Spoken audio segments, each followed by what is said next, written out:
Hoy vamos a hablar de la moneda telemática nominativa comunitaria y del capitalismo comunitario. Así de entrada os puede parecer un poco extraño, ¿no? Tanto una denominación como la otra.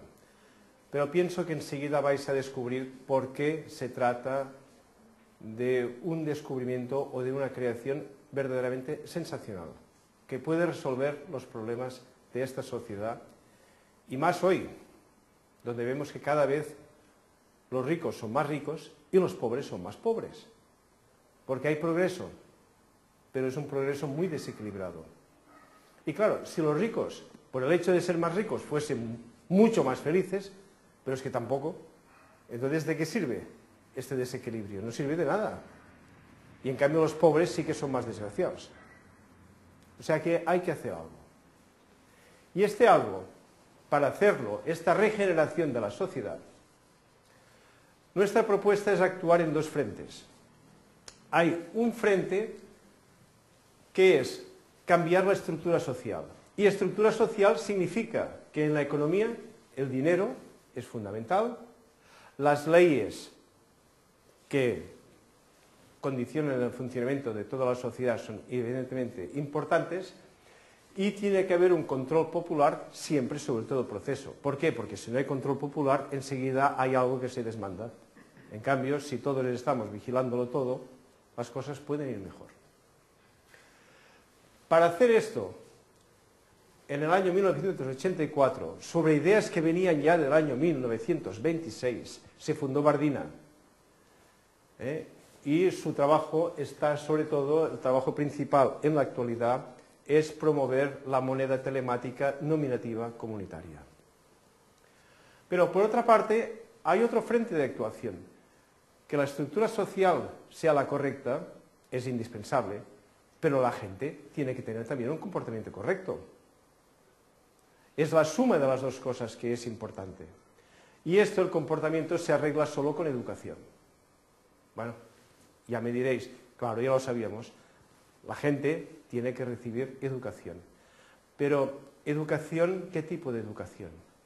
Una educación que haga que todos funcionemos mejor como lo que somos, como una sociedad. Y a esto se le llaman valores humanos. Entonces, hay que promover la educación en valores humanos. Y para esto, desde el año 1996, éramos un grupo de personas, entre ellas Agustí Chaló también, que arrancamos este proyecto de Ineval, que actualmente es una fundación. Como tal fundación existe desde el año 2000 y estamos dando formación en valores humanos. ¿A quién? Bueno, hay que formar a niños y adolescentes, y en esto hemos trabajado, aunque en lo que verdaderamente más estamos incidiendo es en la formación de empresarios y trabajadores, porque es donde no hay nadie que lo esté haciendo en este sentido, de esta manera. Y luego, a la población en general, porque todo el mundo necesita este tipo de formación. Entonces, cuando hablamos de valores humanos, estamos hablando de la verdad, de la rectitud, paz interior, amor y no violencia. ¿Verdad que os resultan simpáticos? ¿Hay alguien aquí que diga, no, amor, no? O, verdad, no, que a mí lo que me gusta es decir mentirijillas, ¿no? Bueno, a lo mejor hay alguien que por broma le gusta, pero la sociedad no puede funcionar sobre la mentira, la sociedad no puede funcionar sobre la corrupción, necesitamos rectitud, honradez. Ninguna organización puede funcionar sin paz interior, porque lo opuesto es visceralidad. Y cuando las decisiones se toman con visceralidad, basadas en las emociones, todo va mal. Cuando hay un político que en lugar de darte razones, lo que piensa, lo que procura es mover visceralidad y emociones y tal, sabemos perfectamente lo que pasa. Lo hemos visto recientemente y es muy triste. El amor, no hace falta decirlo. Todos buscamos amor. Claro que el amor es de las cosas más difíciles de definir.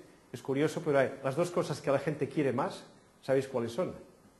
Amor y dinero. Y ninguna de las dos cosas te la saben definir bien. Y dices, oye, ¿qué es el amor? Sí, Pero una definición es muy difícil. Y del dinero igual. Preguntas a la gente qué es en realidad dinero y te dicen, bueno, es esto que me saco del bolsillo para ir a la compra, pero oye, no, pero cómo se crea, qué cantidad de dinero hay, cómo se parametriza todo, ni idea. No nos enseñan el dinero en la escuela y no nos enseñan el amor en la escuela. Y no hay nada que queramos tanto como dinero y amor. Todos.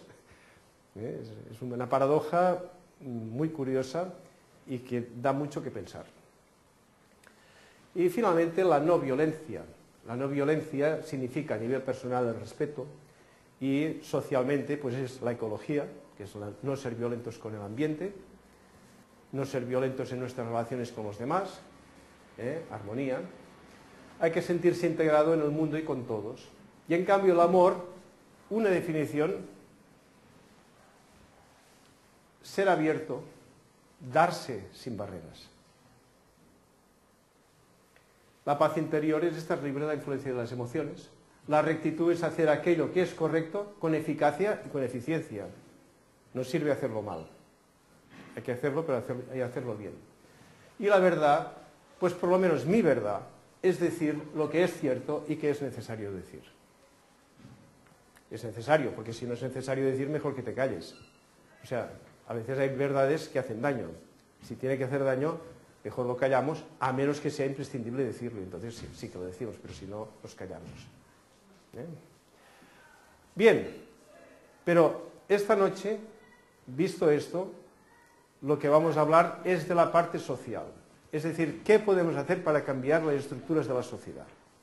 Y vamos a trabajar sobre la idea esta fantástica de Agustí Charlot, que fundó el Centro de Estudios Joan Bardina en el año 84, con el fin de trabajar de modo serio unas ideas que había propuesto Joan Bardina, que fue un gran pedagogo catalán que nació en 1877. O sea que ya veis que hace realmente tiempo y murió en Valparaíso, ¿no? en el exilio. Entonces, para ver cuáles son estas ideas, empezaremos analizando la economía original, porque Agustí Charlot, una cosa que hacía siempre, era ir al principio de las cosas para que no nos perdiéramos. Realmente, 4.000 años, 10.000 años en la humanidad es un tiempo corto. ¿Cuántos años hace que existimos como especie? ¿Alguno tiene una idea? ¿500.000 años? ¿1 millón de años? Por ahí va la cosa. 800.000 años, se está hablando de cifras de este orden. Es evidente que en cifras del orden de 500.000 o 1 millón de años, 10.000 años es poco. Y es el tiempo que nos vamos a remontar, porque es el momento en que nació la economía.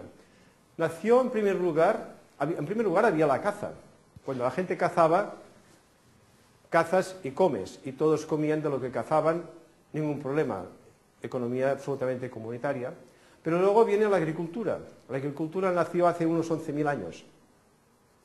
Y agricultura significa que tú plantas y no tienes para comer.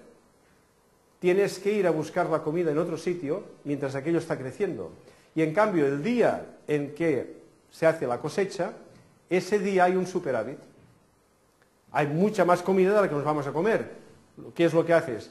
La vendes el excedente. O sea, y este tipo de intercambios fue, con la agricultura nació el comercio.